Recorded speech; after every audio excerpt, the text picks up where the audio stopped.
Polysécure, épisode spécial Sécure. Je suis avec Olivier. Comment vas-tu? Ça va bien, toi? Très bien aussi. On va faire le retour de ta conférence que tu as faite au Sécure. Pour ceux qui l'ont vu, ou qui l'ont pas vu plutôt, tant pis pour vous autres, vous avez juste à être là. Parce qu'on ne reviendra pas vraiment sur le sujet en tant que tel, fait que les références vont se faire par rapport à ce qui s'est parlé sans nécessairement qu'on revienne sur ça. Tu as abordé les infos Steelers, qui est un sujet très intéressant. Puis ce que tu me parlais en hors onde, c'est dans le fond, qu'est-ce que t'a amené vers cette recherche-là? Parce que, comme tu mentionnais, à part les credentials, qui est l'élément le plus populaire, puis un peu ce que tu faisais dans ton ancienne vie d'ailleurs, t'a amené ailleurs, puis je vais te laisser commencer avec ça. OK. Je peux quand même faire un petit survol de la présentation. Dans le fond, pour moi, le logiciel malveillant, il y a plusieurs formes. Puis une des où je travaille maintenant, un des trucs qu'on a qui est le résultat d'une infection par un logiciel malveillant, on appelle ça les Stealer Logs. Dans le fond, c'est le résultat des Information Stealer Malware. Puis là, quand je dis on appelle ça de même, c'est pas vrai. C'est les cybercriminels qui appellent ça de même. On utilise carrément leur jargon parce qu'il n'y a pas d'ambiguïté dans ce temps-là. Mais donc, les Stealer Logs, c'est le résultat d'une infection d'un logiciel malveillant de ce type-là. Puis c'est quoi? Dans le fond, c'est une photo ou en fait une extraction de tous les artefacts intéressants liés de plus ou moins aux credentials d'un poste. Donc, puis il y a des gens qui disent qu'il y en a du mobile, là, mais j'ai pas vu encore. Puis tu sais, à cause de la façon que les permissions sont segmentées, ça va être très limité comme accès comparé à ce qu'il y a sur les postes de travail. Mais donc, le malware accède les voûtes de mots de passe des navigateurs. Il va même il va faire couvrir plusieurs navigateurs, plusieurs profils. Donc, des fois, dans une infection, tu peux trouver jusqu'à 16 ou peut-être plus profils de navigateurs. Là-dedans, tout ce qui est tapé les mots me viennent en anglais, là, mais le autofill, dans le fond, fait que donc l'espèce de boîte que Chrome ou que ton navigateur se souvient de l'adresse que tu as tapée ou de quelque chose qui n'est pas censé être sensible va être volé dans cette affaire-là. Les noms d'utilisateurs, mots de passe vont être volés dans cette affaire-là.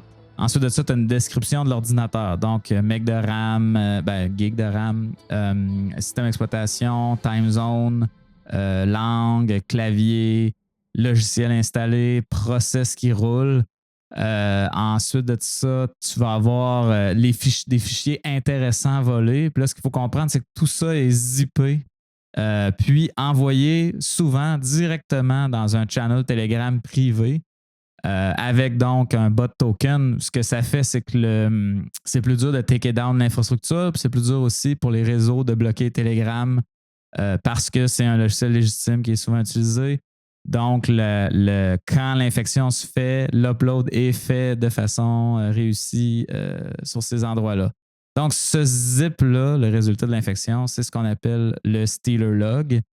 Puis moi, dans le fond, mon employeur, Flare, ils ont accès à énormément de quantité de ça. On parle de genre plus de 60 millions. Là, donc, on en a énormément. Ce qui permet de faire des... Ah oui, il y a aussi un autre truc intéressant. Il y a un screenshot du desktop qui est pris au moment de l'infection ou un peu après. C'est la personne qui build le malware qui décide. Mais donc, le screenshot révèle énormément aussi de choses sur la victime. Qu'est-ce qu'il y a sur son desktop, qu'est-ce qu'elle est en train de faire. Donc, on a un ou plusieurs screenshots, il en prend-tu à intervalles réguliers ou il en prend juste quand il fait son snapshot du poste puis il envoie? Un screenshot. Là, il y a plein de malware différents, là, mais moi, je dois en avoir regardé des milliers de Stealer Log, là, puis à date, c'est tout le temps un screenshot. Puis des fois, il a l'air d'avoir un petit délai. Parce que la personne est comme dans un logiciel full screen de synthétiseur, mettons. Fait que là, tu te dis, ça se peut pas que l'infection a eu lieu maintenant. Ça, si je te parle de fait vécu, encore une fois, j'ai vu ça. Mais des fois, tu as carrément l'antivirus d'en face. Là, fait que tu vois que la personne, c'est vraiment au moment où elle s'est infectée. Ouais, c'est ça, où elle a désactivé l'antivirus pour activer essentiellement le code qui est fait. Autre chose, puis je pense que tu l'avais parlé pendant la conférence, mais juste pour qu'on parle des mêmes choses, ça joue toujours dans le périmètre des accès de l'utilisateur. Puis ça, c'est vraiment un changement majeur où avant, il cherchait beaucoup à faire des mouvements latéraux, donc de voler l'entreprise ou d'aller plus loin. Maintenant, on est plus en on vole l'utilisateur, donc on fait juste aspirer tout ce que l'utilisateur. Puis il y a des variabilités là, aussi par rapport à ce qui est aspiré. Là. Non, mais tout à fait, c'est ça. Fait que donc, tout ce qui est directement sur le poste, on n'essaie pas de sortir du poste. On ramasse tout, pas besoin d'être administrateur. Quoique, si on est administrateur, il y a des choses de plus qui sont possibles. Puis généralement, le malware va le détecter puis agir en conséquence selon son niveau de permission. Puis, dans la majorité des cas, on clean, on disparaît. Donc, on envoie le zip sur Telegram, on s'auto-délite, puis on n'est plus là. Fait que si quelqu'un d'autre arrive après et fait un scan, on ne sait pas qu'il y a eu une infection par StealerLog. Donc, on est vraiment dans un autre genre d'époque de logiciels malveillants ou de façon de faire, mettons. Puis là, ça fait longtemps que je travaille là-dedans. Je les ai vus, les exploit kits, je les ai vus, les mouvements latéraux, les ransomware. On est vraiment dans une autre approche, puis une approche que les vecteurs d'infection, puis ça, c'était le contenu de la conférence, là, c'est beaucoup de l'opportunisme, puis c'est beaucoup autour de des thèmes reliés à l'ingénierie sociale et au désir d'avoir quelque chose qui coûterait de quoi normalement, mais gratuit. Dans la présentation, je parle d'une longue campagne qu'il y a eu sur Midjourney. Fait que c'était je veux faire du AI Generated Image avec Midjourney gratuit. Puis là, tu downloads un exécutable sur des sites un peu boboches. Puis ça te dit désactive ton antivirus. Puis tu sais, Midjourney, mettons, ceux qui suivent la création d'images par les AI, Midjourney, on sait que c'est via un bot Discord. Là. C'est pas un truc qui fait du sens, mais c'est encore mieux de cibler Midjourney. Parce que si tu ciblais, disons, Photoshop ou whatever, qui a une vraie utilisation légitime via un exécutable, ben, tu arriverais sur le vrai site. Tandis que là, si tu cherches Midjourney download, sachant que le vrai site n'offre même pas de download, ben là, ton SEO, ta façon d'aller rejoindre des victimes potentielles est vraiment accélérée. Donc ça, c'est une grosse campagne. Sinon, tu sais, des cracks de logiciels, puis beaucoup de canaux de distribution via YouTube, avoir des Robux gratuits. Une des conclusions de la présentation, c'est de ne pas laisser son ordinateur de travail ou un ordinateur qui a moindrement des credentials importants sauvegardés dedans à des enfants qui vont peut-être de façon opportuniste vouloir avoir des Robux gratuits ou des trucs comme ça parce que, encore une fois, sans être administrateur, ils sont capables de faire du dommage. Oui, ben c'est ce qui a changé quand tu parlais des différentes générations. Puis la génération où on est rendu d'exploit, c'est on n'est plus dans des efforts techniques très, très, très sophistiqués. La sophistication technique n'est quasi plus présente dans la façon d'approche. C'est vraiment du pragmatisme pur. Puis comme les utilisateurs ont tellement d'informations qui sont stockées là, on fait tellement tout ça, surtout depuis le confinement en plus, ça a dû multiplier encore plus tout ce que les gens font en numérique. Donc, d'aller juste voler le profil numérique d'une personne doit être hyper payant pour ces criminels-là parce que s'ils le font, c'est nécessairement payant. Là, quand ils ne le feront plus, ça veut dire que ce sera plus payant. Là. Donc, d'aller chercher tout ça, fait que c'est quand même assez peurant de voir. Puis on n'est pas protégé contre ça non plus. Là. Ben, les antivirus vont catch up. Là, c'est généralement le lendemain ou très rapidement, il y a des protections. Puis là, dépendamment, il y en a qui sont meilleurs que d'autres, qui suivent plus les groupes. Mais le modèle d'affaires des cybercriminels dans ce cas-ci, c'est tu as les gens qui fabriquent le builder, fait que donc le générateur de logiciels malveillants. Fait que là, eux, c'est des software engineers qui écrivent du code puis qui essayent de s'arranger pour que ce ne soit pas détecté facilement. Mais tous ceux qui l'opèrent, eux vont rajouter leur petite sauce. Par exemple, j'ai un builder, mais dans mon builder, je dis moi, je veux infecter un TeamViewer, mettons. Bon, ben là, tu prends le vrai exécutable de TeamViewer, tu le mets dans le builder, puis là, tu peux choisir ton message d'erreur custom, tu sais. Fait que le fait que les distributeurs de ces logiciels malveillants-là aient autant d'options à travers le builder, ça l'explose le graphe des possibilités pour les compagnies d'antivirus. sais, c'est pas un vertical qui opère tout, que tu as juste à détecter lui. C'est lui qui a créé un outil que tout le monde utilise pour infecter des machines. Puis là, eux récoltent, dans le fond, les Stealer Logs de leurs victimes. Puis ils les vendent souvent en volume. Mais des fois, les opérateurs des builders se font des backdoors et ont aussi les Stealer Logs de leurs clients. Tu sais, ce milieu-là, là, il y a tellement de backstabbing puis d'entourloupettes entre les acteurs malveillants. On a aussi vu, tu sais, parce que fait que là, l'Information Stealer Malware, le résultat de ça, des Stealer Logs, c'est vendu sur Telegram en bulk, en volume. Là, faut que tu payes pour des subscriptions, mais il y a aussi des channels où il y a des échantillons gratuits. Fait que là, tu n'as pas tout le zip ou tu n'as qu'une infection sur 100 pour voir si c'est intéressant ou pas. Puis c'est arrivé aussi qu'on a vu des Stealer Logs avec des PE dedans, des exécutables, pour infecter le monde qui essaie l'échantillon, qui regarde l'échantillon gratuit. Fait que c'est encore une autre forme d'acteurs malveillants qui se jouent des tours entre eux autres. Là, ouais, ben les méchants n'ont aucune loyauté, là. Les voleurs n'ont aucune. Donc, ils sont prêts à voler n'importe qui. Puis c'est un peu étrange, puis ça change un peu sur le modèle des ransomware où il y avait une forme d'assurance que tu allais recevoir tes choses une fois que tu avais payé, justement, parce que le modèle d'affaires devait garantir que les gens retournaient l'information une fois payé, parce que si ça ne fonctionnait pas comme ça, les gens arrêtaient de payer. Mais on est dans un contexte où l'utilisateur final, la victime, en l'occurrence, finalement, une fois qu'elle s'est faite voler, elle n'est même plus dans l'équation, elle est disparue du paysage. Puis ces informations, sont rendues dans l'espace, revendues par des gens qui sont jamais pas fiables ensemble. C'est qu'ils veulent probablement aussi avoir un crack d'Adobe parce qu'eux autres aussi, ils veulent économiser de l'argent puis se faire avoir et ça recycle. Mm-hmm. Puis là, malheureusement, ces personnes-là que leur ordinateur personnel se fait avoir, ils s'étaient logués sur le Outlook web du travail. Fait que là, il y a des credentials dans le browser qui restaient cachés dans le coin. Fait que c'est pour ça que ces menaces-là, même s'ils ont l'air très, très ciblés grand public, il y a quand même souvent des liens vers les réseaux d'entreprises, les réseaux organisationnels.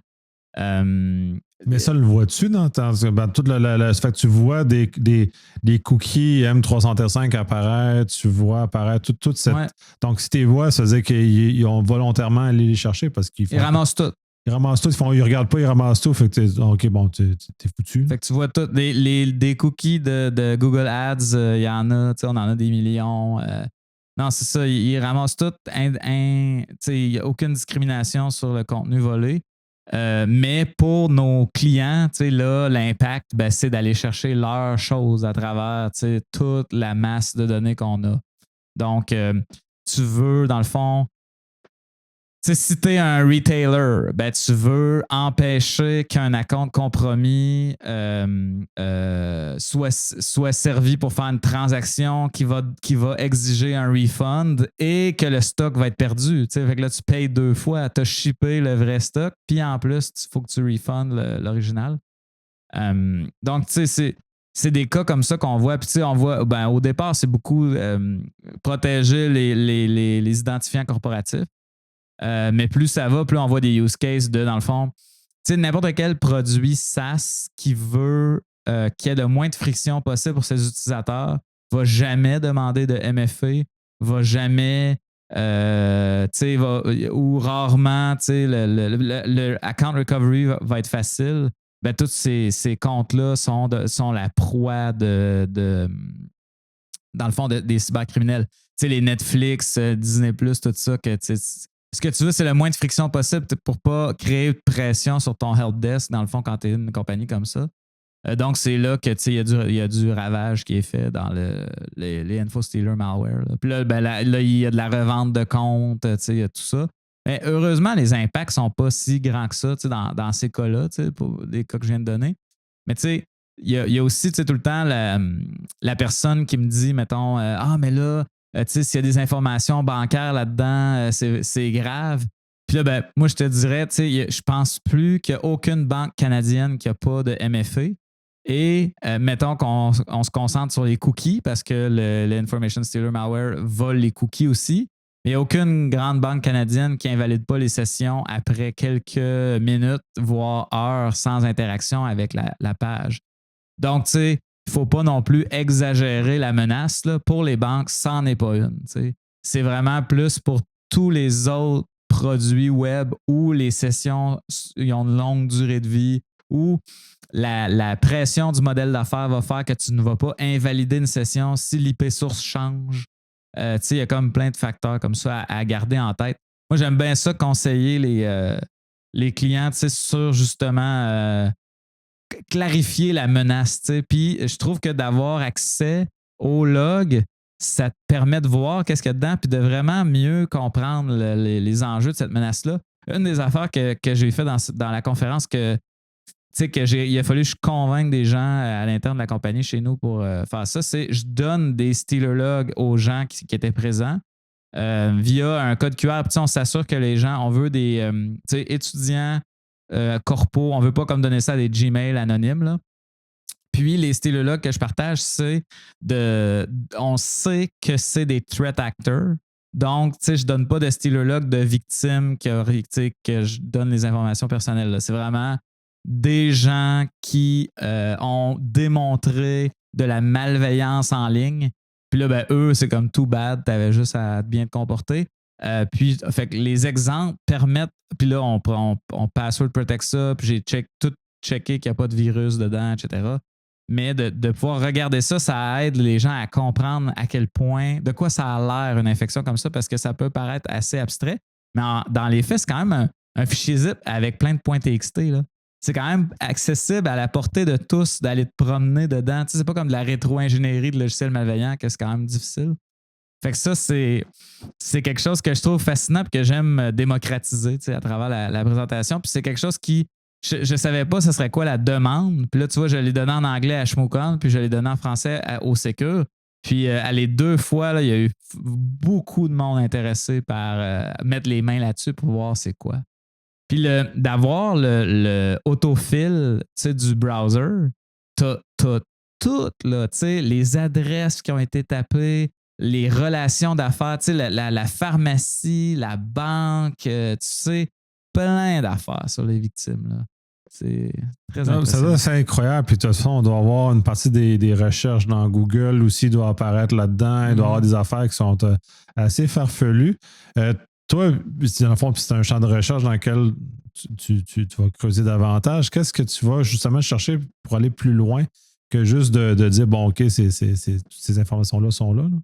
Oui, ben là, dans la conférence que j'ai présentée, là, j'étais curieux de qu'est-ce qu'il y a d'autre que des credentials. Puis là, on a commencé à regarder le volet des password database. Donc, il y a des modules qui souvent sont appelés le file grabber, que dans le fond, il va lister des fichiers intéressants dans le document folder puis sur le desktop, selon des types d'extensions qui ne sont pas lourdes. Donc, pas des ISO, pas des, c'est vraiment des points TXT. KBDX, qui est le KeyPass Database Format, qui est un password manager open source populaire. Il y a les DocX, les PDF. Étonnamment, j'ai vu beaucoup de DocX de francophones. Puis, tu sais, des devoirs, des CV, des trucs comme ça, des trucs d'OBNL. Donc, le file grabber ramasse tous ces trucs-là sans grand discernement. Puis là, j'ai validé que est-ce qu'on a tout ce qu'il faut pour essayer de craquer en mode offline les databases de password manager? Puis la réponse, c'est oui. Donc, il y a un tool dans John the Ripper qui va extraire juste le keying material puis les paramètres pour les bases de données de type KeyPass. Donc, qui extrait ça. Puis après ça, tu peux mettre ça dans Hashcat ou dans John the Ripper pour essayer de faire une attaque offline. Puis là, si tu combines ça au fait que tu as volé toute la voûte de mot de passe du browser, ben, si tu fais une attaque offline avec du mangling agressif et que tu seeds ça avec toute la database du browser, ça peut donner des taux de succès intéressants. Je n'ai pas essayé, mais c'est facile à imaginer que ça peut porter fruit. Sinon, il y a les extensions. Il y a beaucoup d'extensions de navigateurs qui sont ciblées. Puis là-dedans, j'ai fait des deep dives dans deux familles. Là. Une qui est les générateurs TOTP. Donc, disons que ça ne te tente pas d'utiliser ton téléphone pour ton authentification à 2 facteurs de type TOTP là, avec le code QR puis le code qui change à chaque 30 secondes parce que tu en as trop. Puis, ton téléphone il est trop loin ou tu aimes ça avoir tout ça dans ton ordi. Fait que là, tu installes une extension qui fait ça. Ben, j'ai confirmé que l'extension la plus populaire, dans le fond, un StealerLog alpha, là, exemple, va réussir à aller voler les secrets et on est capable de reproduire le secret du TOTP. Donc, c'est pas quelque chose qui est très populaire, mais pour moi, comme chercheur ou comme gars de sécurité, c'était pas une conclusion surprenante, mais dans mon équipe, il y a eu, dans l'équipe chez Flare de recherche, il y a eu plein de monde qui capotait, là, qui était comme « Oh my God, c'est dommage grave. » Puis tu sais, ils ont raison, mais c'était clair que si tu étais capable de générer les secrets, c'est ça, si tu étais capable de générer la combinaison de 6 chiffres, sachant que TOTP est synchronisé sur l'horloge de la machine, ben, il fallait que le secret soit stocké en clair dans l'extension. Puis si le secret est stocké dans l'extension puis que le StealerLog a le même niveau de privilège que le navigateur, ben c'était certain que ça allait être volé. Mais c'est quand même été un exercice très intéressant de le confirmer. Puis là, tu sais, quand tu pars de là et que tu penses aux autres applications possibles, ben quand on parle de Bitcoin Wallet, ben tous les wallets Bitcoin qui sont directement dans le navigateur, qui ne sont pas protégés par un master passphrase, ils sont aussi vulnérables à ces attaques-là. Puis le StealerLog moyen va cibler environ 80 extensions là, et plus. Puis ça, c'est...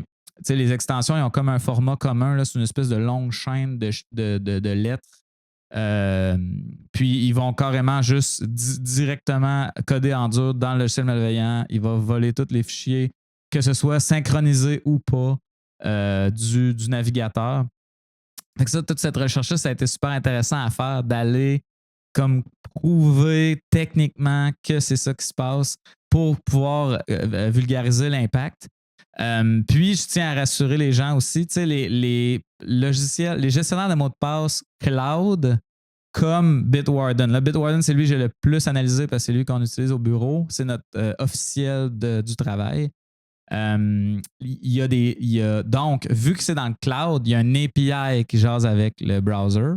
Donc, les secrets ne sont pas en clair dans la configuration, mais il y a des logs. Mais dans les logs, les strings, les strings sensibles sont encryptés avec le HMAC format, avec un truc là, IV, HMAC, intégrité, tout là, d'une crypto béton moderne dans le message en JSON. Ça veut dire que, et pas uniquement que le password. Les logins, les URL et les passwords sont chiffrés. Donc, Bitwarden, ils ont bien fait ça. Maintenant, est-ce qu'il existe un autre password manager où les gens ont décidé que c'est des logs de debug de développeurs puis il y a des secrets directement dedans? Je n'ai pas trouvé encore. Mais ça fait partie de mes prochaines étapes de recherche de me taper, dans le fond, là, le plus de fichiers volés possible. Puis vu qu'on en a des millions, ben c'est une aiguille d'une botte de foin. Là, je fouille puis je check qu'est-ce qu'il y a. Puis c'est pas tout. Tu sais, dans ma présentation, je parle beaucoup de tout ce qui n'est pas des credentials, mais tu sais, à chaque fois, ça réduit la grosseur de la pointe de tarte. Tu sais, il n'y a pas tant que ça de password manager dans les affaires volées. C'est principalement des credentials puis des screenshots. Donc, c'est ça. Ben, c'est ça, mais en dehors de justement, là, tu nous en as mis quelque chose, en plus des creds dans la voûte et tout, qu'est-ce que tu vas retrouver comme élément supplémentaire? Ça peut être DocX, mais tu sais là, puis des CV, des choses, mais tu dois sûrement trouver des choses qui sont plus croustillantes, si tu veux, au sens où plus dommageables pour les personnes où ça l'a fuité ou plus problématique en termes de choses. l'exemple du fait qu'il ne faut pas que les enfants l'utilisent en est un très bon, justement, parce que c'est un ordinateur de bureau, donc il y a des éléments plus sensibles associés à ça qui viennent être récupérés. Donc, des DocX qui sont probablement peut-être pas des procès. J'espère pas des secrets industriels, mais c'est des choses qui sont quand même plus croustillantes qu'un CV. Là.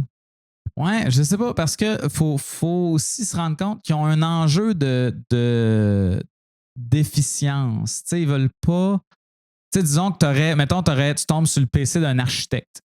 Ben là, tu sais, si tu voles les documents, les dessins CAD, les dessins techniques, tu sais, rapidement, tu pourrais blow up les limites d'API de Telegram, puis tu sais, mettre une pression sur les C2, puis tout ça.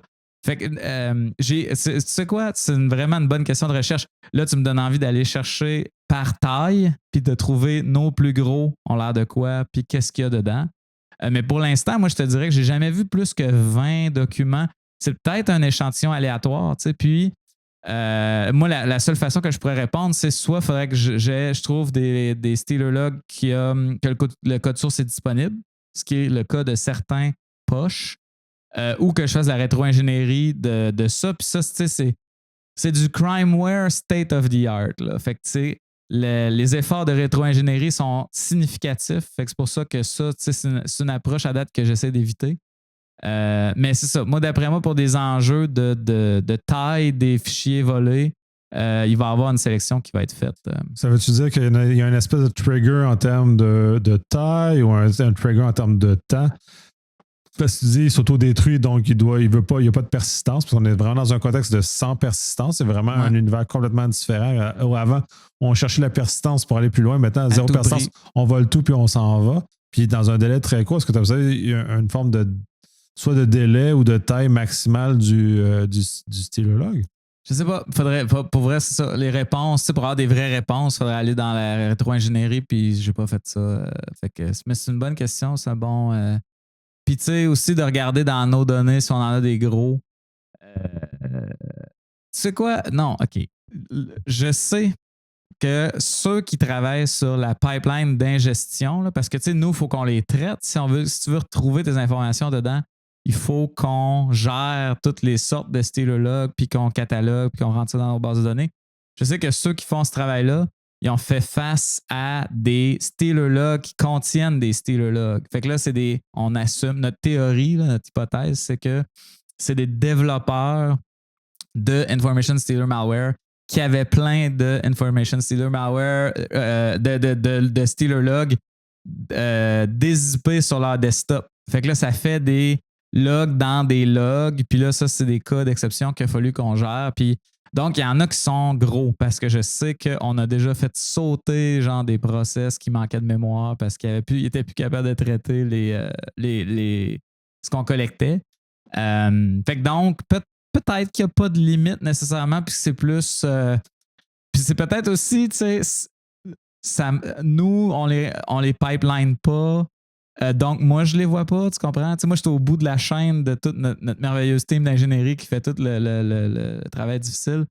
Donc, ça se pourrait que mes recherches par le passé aient été biaisées, puis que là, on a réglé ces bugs-là, puis que là, plus ça va, plus qu'on a des gros styles-là qui vont rentrer dans nos données.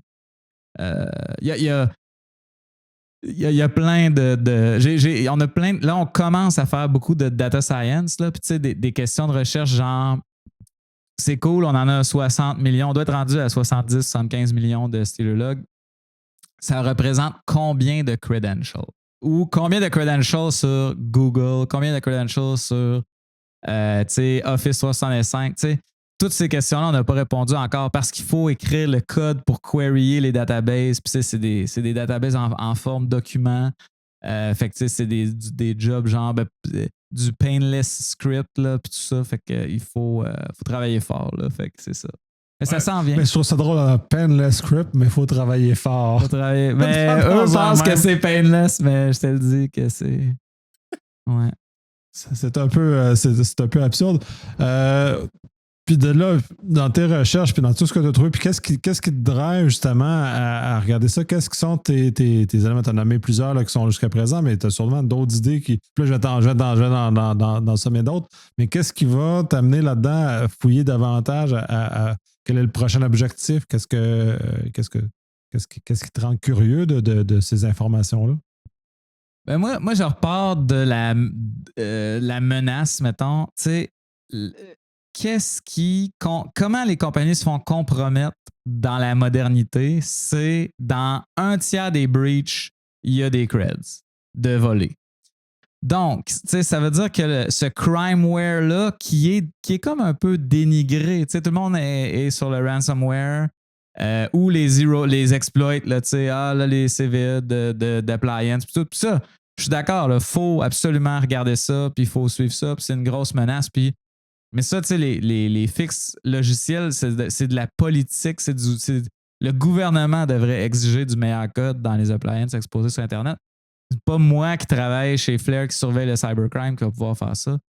Mais donc, dans moi, ce que j'ai contrôle ou accès à, cette menace-là du information stealer malware qu'on collecte à vitesse effrénée puis qu'il n'y a aucun signe de ralentissement, qui est mal couvert, tu sais, ça l'est de plus en plus.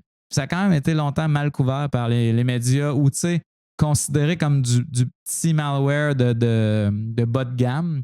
Reste que il y a un lien avec ces données-là sont beaucoup plus susceptibles de mener à des brèches que les combo listes qui sont vieilles, là, le stock qu'on trouve sur Avaya Binpond ou les agrégations de listes de credentials. La plupart du temps, on trouve des vieux credentials qu'on avait déjà vus, qu'on a déjà mitigés. Tandis que là, souvent, ces credentials-là sont frais, sont très différents.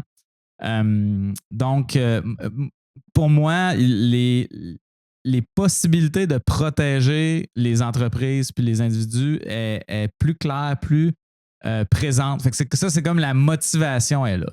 Fait que là, à partir de là, ben, qu'est-ce qu'on peut faire ou qu'est-ce qu'on peut regarder? Ben là, c'est d'essayer de voir, OK, les autres font quoi?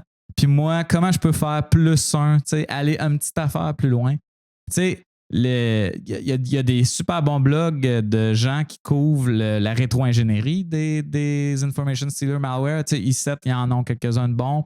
E7 fait tout le temps du bon stock. Là. Je veux juste, si jamais il y a quelqu'un d'E7 qui écoute, ce que je voulais dire, c'est faites toujours du bon stock, mais vous avez juste une petite couverture sur les information stealer malware. Mais sinon, Elastic, anciennement Endgame, là, ils ont fait des bons trucs sur les information stealer malware. Mais c'est toujours du point de vue de la rétro-ingénierie. Puis, ça finit avec des IOC. Mais ces IOC-là sont déjà plus bons, à cause du système de builder.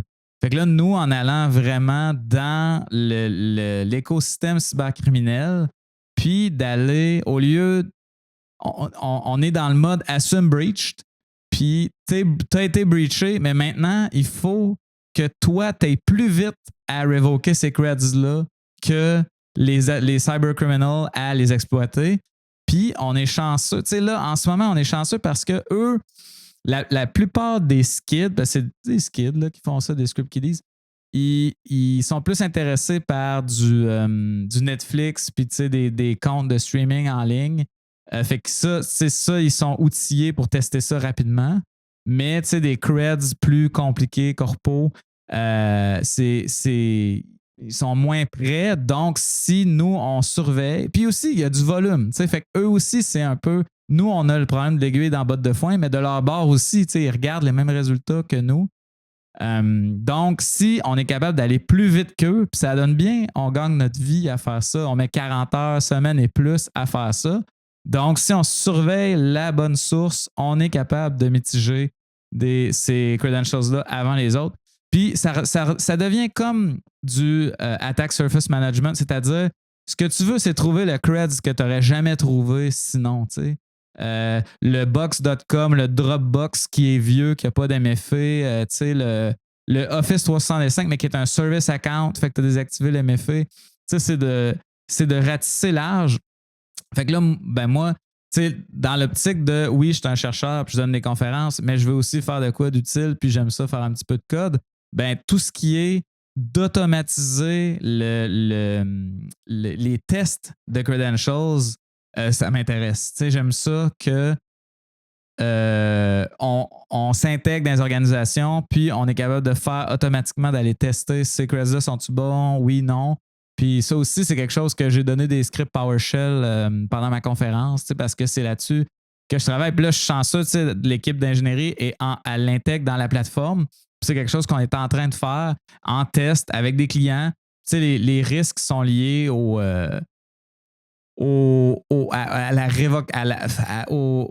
Voyons, j'essaie de le dire en français, je vais le dire en anglais, ça va sortir mieux, mais au account lockout. On veut empêcher les comptes de se faire barrer par les mécanismes de sécurité parce qu'on va avoir fait trop de tentatives. Fait qu'il faut comme trouver les bons paramètres, puis ça prend du temps, puis c'est pas toutes les organisations qui ont le même appétit. Puis là, ça implique de fitter aussi. Il ne faut pas que le SOC se mette à capoter. Tu sais, si jamais, tout d'un coup, Flare teste tes credentials pour toi puis te donne un rapport, il ne faut pas que qu'il y ait des incidents qui sont levés comme quoi on est en train de il y a une campagne de brute force qui se passe. Fait que là, pour l'instant, on est vraiment à la pièce avec des partenaires plus matures qui comprennent les enjeux puis à tester ces trucs-là. À travers ça, tu parles de credentials, mais les cookies sont très importants dans un certain nombre de choses. Tu parlais tantôt de systèmes qui ne demandent pas la réauthentification régulièrement. Facebook étant probablement un des pires. Ça, si on doit se réauthentifier Facebook, je pense que la moitié du monde ne se rappelle plus puis doit faire un reset de leur mot de passe parce qu'ils ne s'en rappellent juste plus parce qu'ils l'ont saisi il y a 6 ans puis ils ne savent pas ce qui s'est passé après. Ces cookies-là doivent être intéressants aussi. Est-ce que tu sens qu'il y a une utilisation ou des recherches au-delà du fait que de toute façon, ils ramassent tout, fait que tu vois le même dégât que tout le monde. Cet aspect-là, semble-tu avoir un appétit? Puis là, ça va, la question connexe, c'est M365 puis Google Workspace qui sont les cookies probablement qui doivent avoir le plus de valeur parce que là, tu peux rentrer littéralement sur le compte de quelqu'un. Mm-hmm. Oui, non, tout à fait. Fait que donc, les cybercriminels, ce qu'ils utilisent, eux, pour vérifier les comptes, ils appellent ça des checkers. Ça, c'est comme leur lingo de cybercriminels. Fait que si vous allez en ce moment dans Google et vous essayez de trouver des checkers, faites attention, il y en a qui sont infectés. Donc, si vous essayez d'utiliser un checker gratis, ça se peut vous infecter votre machine. Faites pas dans la maison, on est des professionnels. Ouais, non, mais vous faites-le dans une machine virtuelle dédiée qui n'a pas de credentials dedans. Mais donc, fait que là, les checkers sont tellement convivial que tu décides, genre, je rentre le stealer log, le zip au complet, je choisis, je veux tester Amazon, puis là, tu pèses sur le piton, puis là, ça va, puis tu donnes une liste de proxys, ça va passer par les proxys, puis à la fin, ça va te donner les comptes qui ont fonctionné. Fait que tu sais, il y a vraiment du stuff clé en main de ce niveau-là qui existe. Donc, ça, ce côté-là, on sait que ça se fait, que ça se passe.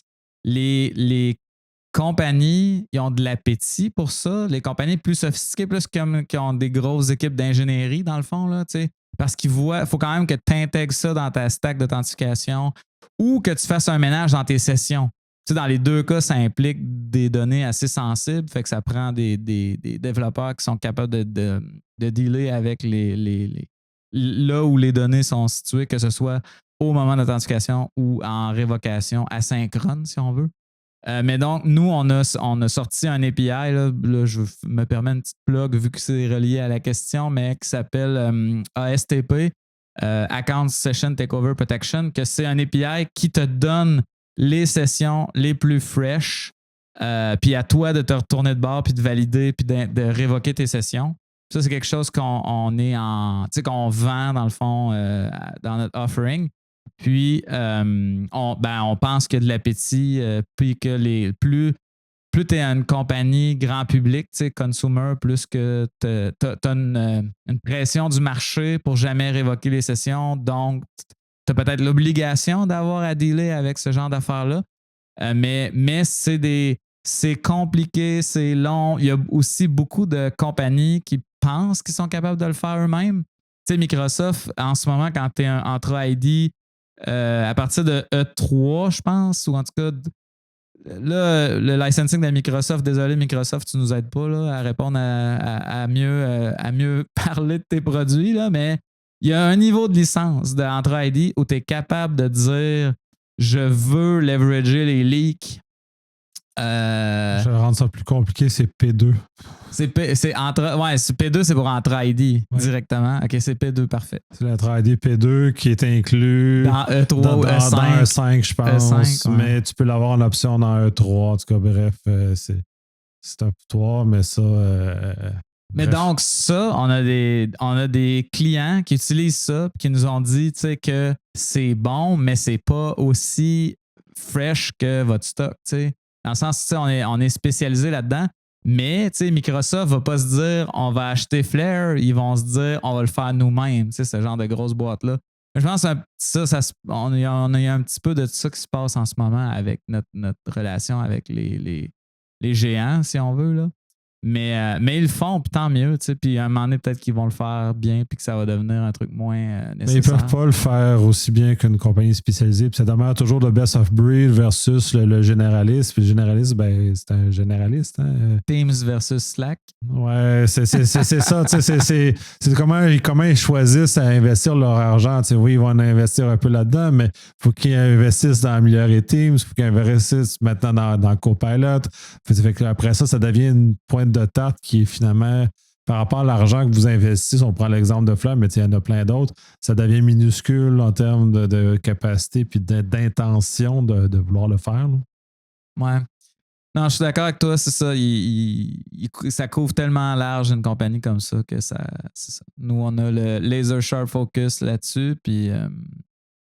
Mais ça veut aussi dire que vous êtes capable de... Vous avez accès à des choses comme le freshness, là, la fraîcheur de ce que vous avez est très élevée. Donc, vous êtes très proche des Stealer logs qui sont fraîchement récupérés des postes. Donc, incidemment, vous rentrez dans votre cycle et vous êtes capable d'aider vos clients à quelques minutes une fois que l'information est disponible. Plus temps de traitement latence que... Parce que c'est pas parce que vous l'avez vu que ça l'a passé le pipeline, qui doit être quand même assez efficace, mais ça doit être quand même c'est quelques minutes totales entre le moment où il est pris et ça arrive dans la chose du client. Il y a une certaine complexité à tout traiter, puis à prioriser, puis tout ça. Puis, là, les breaches c'est rendu tellement gros. Là. Là, on a eu un événement, je te donne un exemple niaiseux, là, mais on a un événement de ransomware récent que là, il faut qu'on analyse, qu'on download. C'est 3.6 TB à downloader via Tor. Fait que c'est long, là. Tu ris pas dans le micro, mais Nicolas. Non, mais je ris, mais c'est comme downloader un film sur un modèle 56K. 56K. C'est comme, c'est genre, tu veux juste mourir, là. C'est dans un film 4K sur un 56K, tu vas dans 3 semaines, il va arriver. Là. Ouais, puis les clients, des fois, ils comprennent pas que c'est long. Là, mais c'est la. C'est ça, là, quand on est capable, on essaie d'aller vers ce qui a le plus de valeur le plus vite possible, puis il y a comme plein de nuances. Puis aussi, là, combien de jours ça va être up avant que ça se fasse take down? Fait que, il y a vraiment une espèce de course. Une course à c'est ça, à avoir les données le plus vite possible, puis on se fait beaucoup là, demander ce genre de choses-là constamment. On a fait un bon tour d'horizon. Est-ce qu'il y a des aspects des Stealer logs ou Info Stealer qu'on n'a pas couvert, que tu aimerais couvrir en terminant? Moi, j'ai pas... Tu sais, ce que je trouve dur, c'est tu sais, il y a des étapes que j'ai envie de confirmer que je peux faire de façon éthique, mais après ça, il y a les affaires, il y a des trucs gris que je suis comme mais ça serait cool de... Je te donne un exemple bien précis. Tu sais, là, les logs de Bitwarden, je sais qu'ils sont encryptés avec leur façon. Tu sais, j'ai checké le code source tout parce que Bitwarden, c'est open source, leur client. Mais là, si moi, dans une VM, j'installe l'extension, puis je me fais un trial cloud, puis là, je sais le master password que j'utilise, là, je vais être capable de confirmer, OK, les strings sont encryptés avec le master password. Donc, techniquement, si tu sais, ça devient un offline attack, ce qui est pire qu'un cloud attack que tu peux comme bloquer, rate limité, toutes sortes d'affaires. Bon. J'aimerais ça confirmer ça, mais c'est parce qu'après, le découlement de l'utilisation de ça, c'est que du bad stuff. Là. Je pourrais pas craquer les. Ou va falloir embarquer dans des négociations clients complexes. Genre dire au client, check. Si tu nous donnes la permission, on va essayer de craquer tes trucs, puis si on les craque, on te les donne. Parce que moi, mon concern, pourquoi je veux les craquer, c'est parce que je le sais que les cybercriminels, c'est là qu'ils vont s'en aller. C'est l'évolution naturelle. Puis, si eux le font, ils vont réussir. S'ils réussissent, ils breach. S'ils breach, c'est la fin du monde. C'est ransomware incident, c'est des méga leaks, des extortion attacks. Fait que je sais que si je réussis seulement qu'à prouver que ça fonctionne en théorie, ça n'aura pas l'impact que si je dis sur 70 millions, j'en ai craqué en utilisant les mots de passe locaux dans un cracking mécanisme rig, j'ai réussi à craquer la vraie voûte. Puis là, t'es capable de faire peur au monde. Mais j'ai des enjeux éthiques puis des enjeux aussi écologiques. Là, on va-tu gaspiller de la chaleur à ce point-là à craquer ça? Ça vaut-tu la peine? Fait que là, c'est ça. Je suis comme un peu à la croisée des chemins pour ça. Sinon, tout ce qui est Bitcoin Wallet, tout ça, là, c'est plus comme un manque de connaissances. J'aimerais ça pouvoir comme bien communiquer l'impact. J'aimerais ça attirer l'intérêt aussi de ces compagnies-là à dire « Oh my God, faut qu'on fasse quelque chose ». Mais en ce moment, on dirait ils pensent qu'ils sont bons en cybersécurité. Ils ont comme une petite arrogance, là, les crypto bros, là, sans no offense. Donc, ça aussi, c'est difficile. C'est c'est ça. C'est des trucs que c'est pas clair l'impact. Puis un autre truc qu'une collègue à moi, Estelle, travaille dessus, puis dans le fond, elle a fait beaucoup de progrès, puis moi je l'épaule dans cette recherche-là, c'est l'analyse des screenshots, mais d'amener ça vers le IOC. Fait que les Stealer Logs frais d'infection récentes, on analyse les screenshots du moment d'infection, on trouve c'est quoi le vecteur d'infection. S'il y a des URL ou s'il y a des fichiers qu'on est capable de savoir c'est quoi, on le download, on le hash, puis on fait des IOC genre en temps réel. T'sais. Puis là, si on réussit à faire ça, comment on se compare avec l'industrie de l'antivirus? Ou on devrait-tu aller cogner à la porte à YouTube direct puis dire « Hey, regarde, là, on a ce pipeline-là, ça marche. Toi, combien de temps ça va te prendre de bâtir ça? Parce qu'en ce moment, tu fais du dommage. » Fait que il y a comme plein de trucs. Il y a tout le temps plein d'affaires à faire. Il y a plein de choses de fun. Fait que ça va donner l'occasion, pour revenir au Secure pour présenter l'avancée de tes recherches l'an prochain. Puis naturellement revenir sur le podcast pour partager l'évolution de ces recherches-là. Merci énormément. Ça fait plaisir. Merci beaucoup.